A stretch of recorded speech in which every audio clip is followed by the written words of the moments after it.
Olá, pessoal. Vamos começar nossa aula de hoje, correspondente ao dia 22 de abril de 2022. Será a primeira parte de uma aula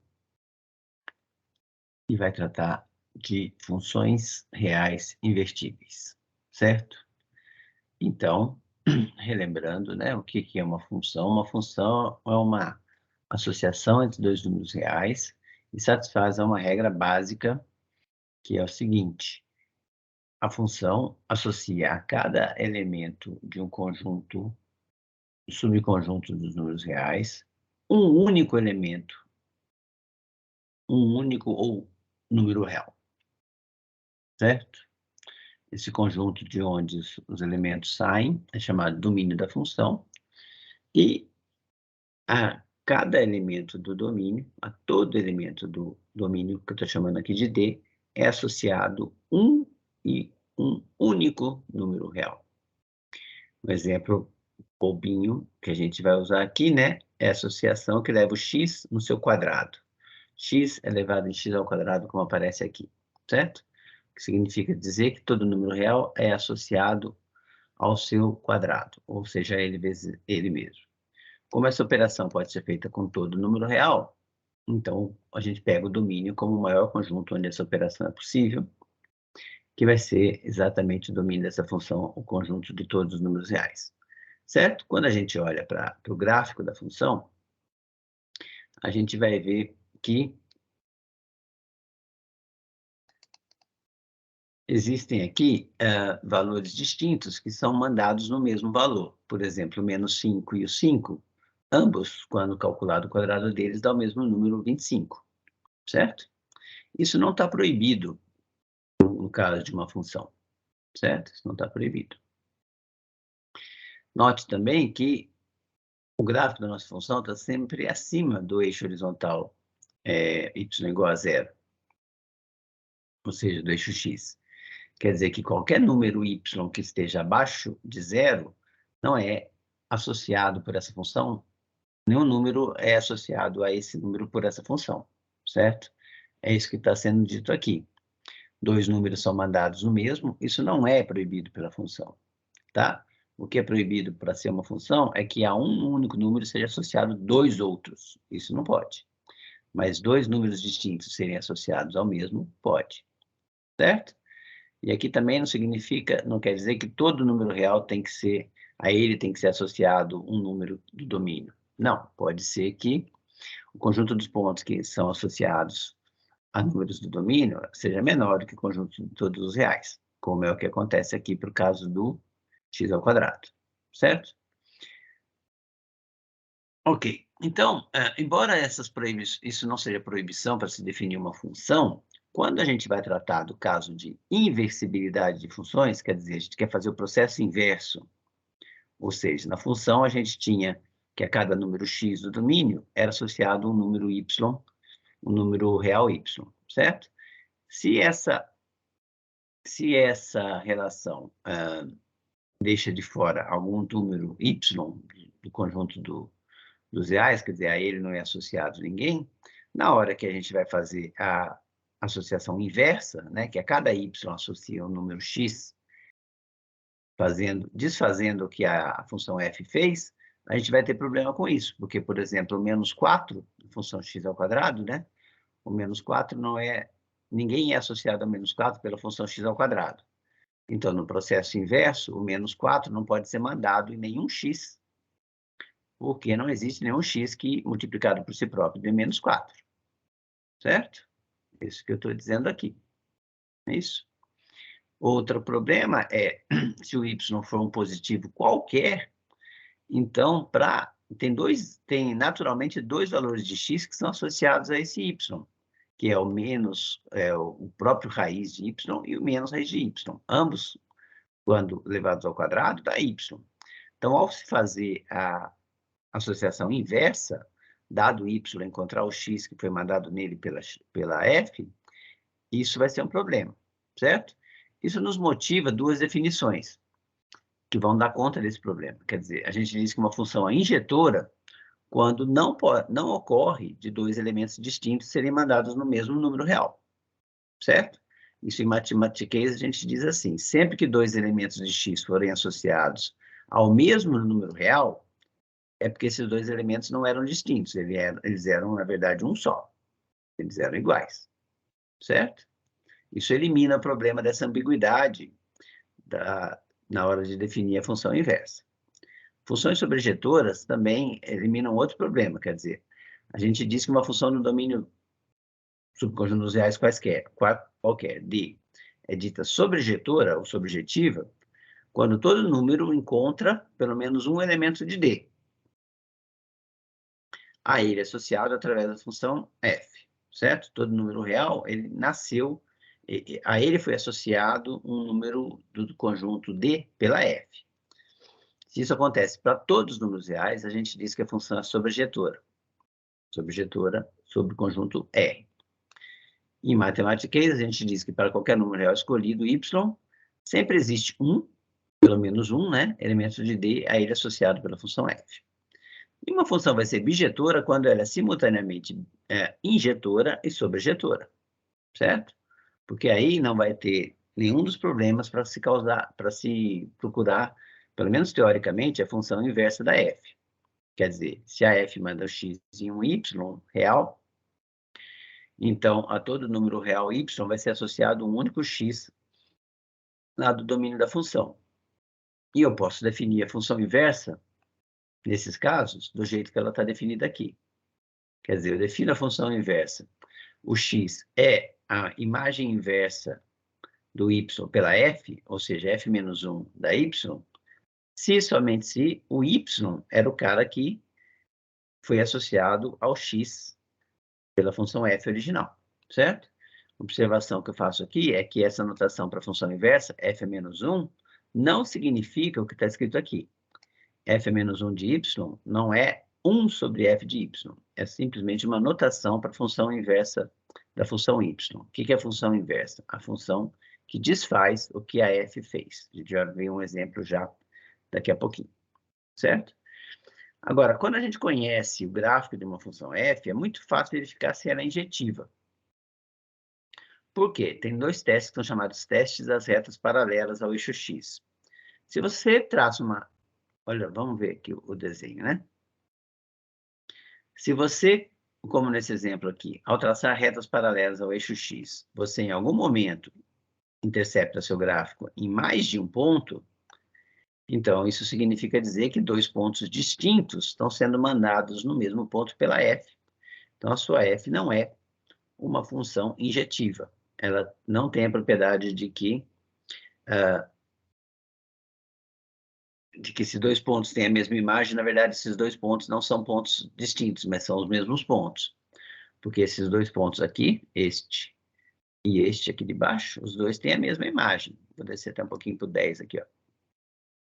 Esse aqui, esses caras aqui são o mais raiz de 10 e o menos raiz de 10. Os dois têm a mesma imagem. Então, essa função não é injetora.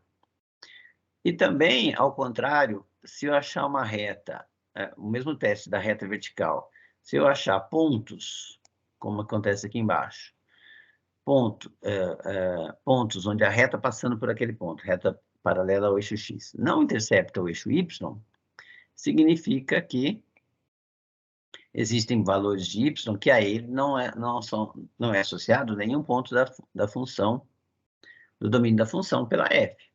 Então, essa função não é sobrejetiva, então ela não pode ser invertida, certo? Ou seja, para ser bijetora, o teste da reta paralela tem que, em todo momento, interceptar um único ponto do gráfico da função original. Ok? Mas como, na prática, que a gente acha a inversa de uma função? Então, vamos fazer um exemplo bem bobinho aqui, ó. f de x é igual a 3x mais 5, certo? Então, eu tenho que o x é multiplicado por 3, e aí ele é somado a 5, e esse é o valor do y que corresponde a esse x. Bom, então, se eu quero inverter a situação, se eu quero, dado o y, achar quem foi o x, basta chegar nessa equação aqui de cima, certo? E resolver ela para x, ou seja, isolar o x nessa equação, que é o que eu fiz aqui em 3 passagens, certo? Então, eu fui na equação original e isolei o valor de x por y. Então, se eu der esse valor para y aqui, qualquer valor que eu der para y, se dele eu subtrair 5, dividir por 3, eu volto ao x, que, se eu colocar nessa expressão aqui, vai me dar o y com o qual eu comecei, certo? Então, aqui eu obtive y como função de x. Mas, normalmente, a gente usa a letra x para variável livre e a letra y para variável dependente. Então, mesmo sendo a função inversa daquela lá, a gente gostaria de plotar no mesmo gráfico, quer dizer, com o eixo original horizontal x e ali a variável livre, e o eixo vertical y, ali a variável dependente. Então, para a gente plotar essa mesma função nesse gráfico, função inversa, no mesmo gráfico da função original, a gente vai trocar as letras e chamar a letra independente y, a gente vai passar novamente a chamá-la de x. E a variável dependente, que aqui está x, novamente vira a variável y. E se a gente plotar, então, esse gráfico aqui, no sistema de coordenadas, onde o eixo horizontal é x e a vertical é y, a gente está plotando exatamente o gráfico da função inversa dessa aqui, tá? Então, a receita de bolo é essa. Isola a variável independente em função da dependente e depois troca as letras. Quando isso é possível, né? Quando isso é possível. Por exemplo, nas funções lineares é bem fácil fazer isso, como aconteceu aqui. É polinômio de grau 1 e coisa e tal. Mas, às vezes, não é possível. Por exemplo, a função seno, ela não é nem sobrejetiva, nem injetiva. A gente conhece o gráfico da função seno, a gente vê que ela é uma função periódica, então a gente não tem objetividade. Mas, às vezes, é importante a gente saber, dado um valor, que tem que ser um valor entre menos 1 e 1, porque a seno sempre assume valores entre menos 1 e 1, dado um valor entre menos 1 e 1, quem é o ângulo que tem por seno esse valor? Ou seja, inverter a função seno de alguma forma, ou achar algum ângulo que satisfaça essa pergunta que eu fiz, certo? Então, a primeira coisa é que, como a função seno não é sobrejetiva em cima de todos os reais, a gente vai fazer o seguinte, a gente vai restringir agora o contradomínio da função seno, que antes era tratado como todos os reais, a gente vai considerar agora só como o intervalo fechado de menos 1, 1. Por quê? Porque agora a gente sabe que em cima desse intervalo, se a função for agora vista, a função seno, chegando em cima desse intervalo, ela vai ser sobrejetiva. Porque todo valor entre menos 1 e 1 é seno de alguém. Certo? A gente vê isso facilmente com a construção das funções trigonométricas que a gente fez em sala. Estou fazendo aqui o comentário para a função seno, mas é análogo, muito análogo para a função cosseno também, cosseno e tangente. Certo? Então, restringindo o contradomínio, a gente dá conta do problema da sobrejetividade. Então, agora, essa função seno, que a gente vai usar a mesma letra, tá? Na verdade, ela deveria ser uma outra função, a gente usar um outro nome, porque a nossa função seno original, ela ia de R em R. E essa aqui a gente já limitou o contradomínio, mas vamos continuar chamando de seno, tá? E agora, tudo bem, resolvemos o problema dela não ser sobrejetiva, mas ainda não resolvemos o problema da injetividade. A função seno, ela tem muitos valores que têm o mesmo seno, né? Muitos ângulos, aliás, ela é periódica, período 2π, então, se em x o valor de seno é um determinado valor específico, em x mais 2π, em x mais 4π, em x mais 6π, em x menos 2π, menos 4π, ela vai ter esse mesmo valor, certo? Então, a gente precisa se livrar disso. Então, como a gente vai fazer isso? Agora, a gente vai restringir o conjunto, escrevi conjunto aqui, ó, o conjunto domínio da função. Em vez da gente trabalhar como o conjunto domínio sendo todos os números reais, a gente vai se restringir ao conjunto dado pelo intervalo fechado de menos π sobre 2 até π sobre 2. Nessa região, a função vai ser injetiva, certo? Eu vou mostrar isso já com um gráficozinho, mas peço que acreditem por enquanto, mas nesse conjunto ela vai ser, então, agora injetiva, e sobre o conjunto E, ela já era sobrejetiva. Então, a seno, assim definida, que, de novo, a gente deveria chamar essa seno aqui, se você quiser, chama ela de Função seno invertível. É a função seno original, tem a mesma lei de formação, só que a gente restringiu o domínio e o contradomínio dela, para poder falar na inversa. Certo? Então, nessa região aqui, a função seno, ela é bijetiva, faz sentido eu definir a inversa dela. A inversa da função seno, que normalmente a gente denota assim, né? Seno menos 1 de x, certo? Seguindo a notação lá de cima da f menos 1, ela também tem uma outra notação. Ela pode ser chamada de arcosseno de x, certo? Arcosseno de x. Ou seja, dado um x, você buscar o ângulo cujo seno é aquele valor. Tá bom? De novo, observação aqui que essa notação seno menos 1 não é calcular o seno de x e o inverso desse número, como está aqui, né? Seno menos 1 é a notação para a função inversa de x. Ok? E aqui tem um manipulável feito pelo professor Eric Schultz, ao qual eu agradeço, e ele faz, aqui tem a função tangente, mas vamos voltar para a função seno. Esse é o gráfico da função seno, e aqui tem o gráfico da função seno em todo o domínio, desde menos 2π até 2π, certo? A gente vê que essa função, ela não é sobrejetiva, porque a imagem dela está presa entre menos 1 e 1, certo? Por isso que a gente restringe o contradomínio. Mas mesmo olhando só para o contradomínio, ou seja, o conjunto de chegada entre menos 1 e 1, a gente vê que essa função tem ambiguidade, mais de um valor é mandado no mesmo resultado, certo? Então, o que a gente vai fazer? A gente vai restringir o domínio. Eu vou apagar aqui, ó, o que está em azul escuro, eu vou apagar, tá vendo? Até chegar a esse ponto aqui, ó, lá embaixo está marcado, ó, menos π sobre 2, certo? Porque daí, e o final do domínio também vai ser até π sobre 2. Olha lá embaixo, diminuindo o gráfico azul, ficou só nesse pedacinho aqui. Nessa região entre menos π sobre 2 e π sobre 2, veja que se a gente fizesse o teste da reta paralela ao eixo x, baixando retas paralelas ao eixo x, só considerando a parte azul do gráfico, que é o que a gente obtém quando a gente faz essa limitação do domínio da função aqui, essa função seria injetiva.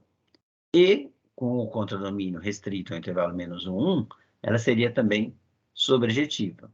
Então, este é o gráfico da função seno invertível. O gráfico da função seno invertível é esse pedacinho aqui, tá? Que vai de menos 1 até 1, de forma bijetiva.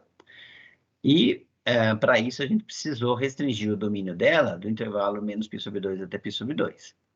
Certo? Se eu quiser plotar a inversa, pedir para plotar a inversa aqui, ó, a inversa é o que aparece em vermelho aqui, certo? E eu vou deixar como exercício para vocês mostrar que uma função e a sua inversa, elas são simétricas em relação a essa reta pontilhada aqui.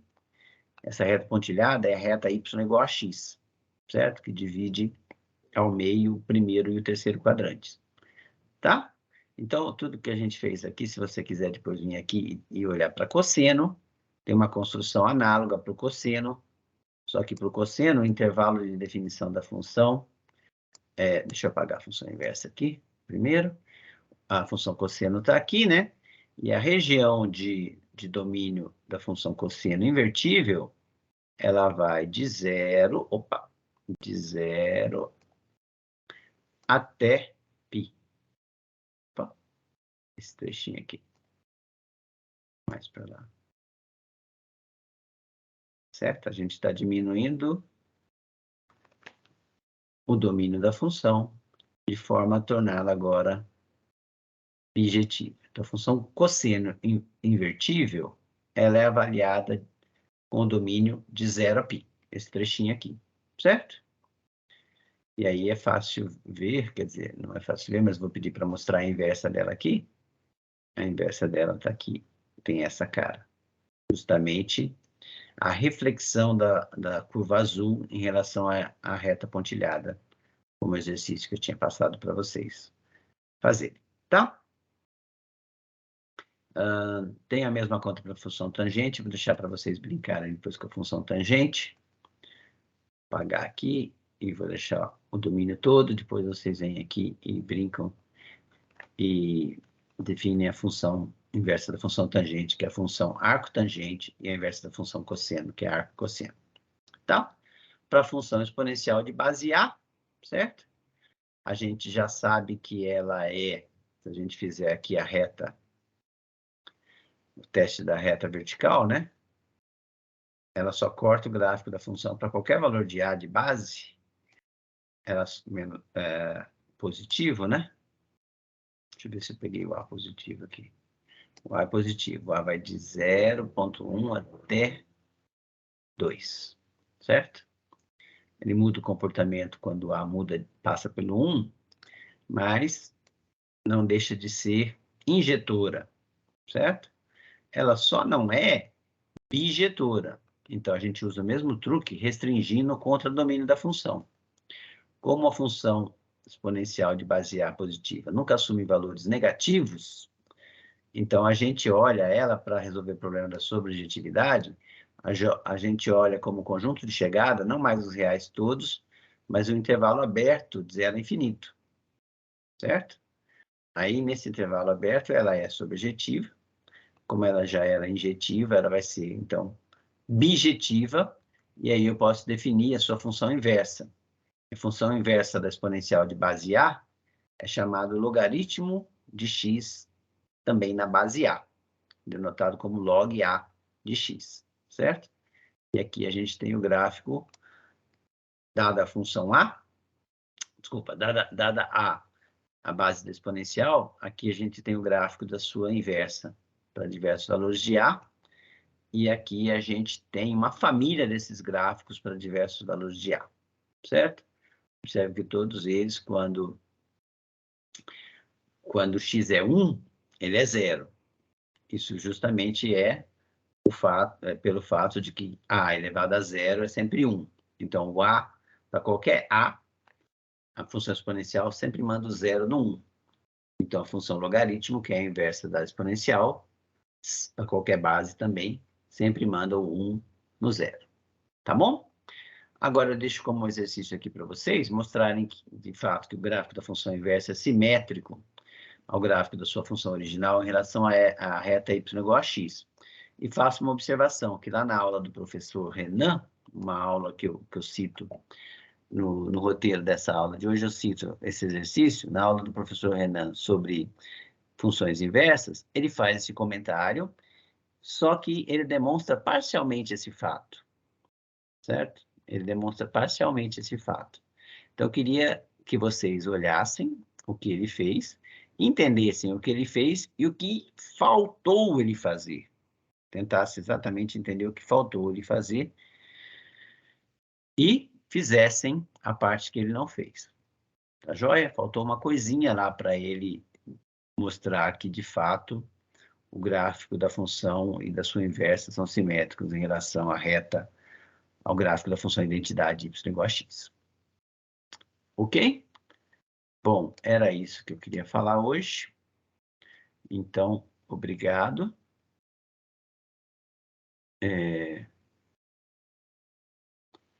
Obrigado a vocês e até a próxima.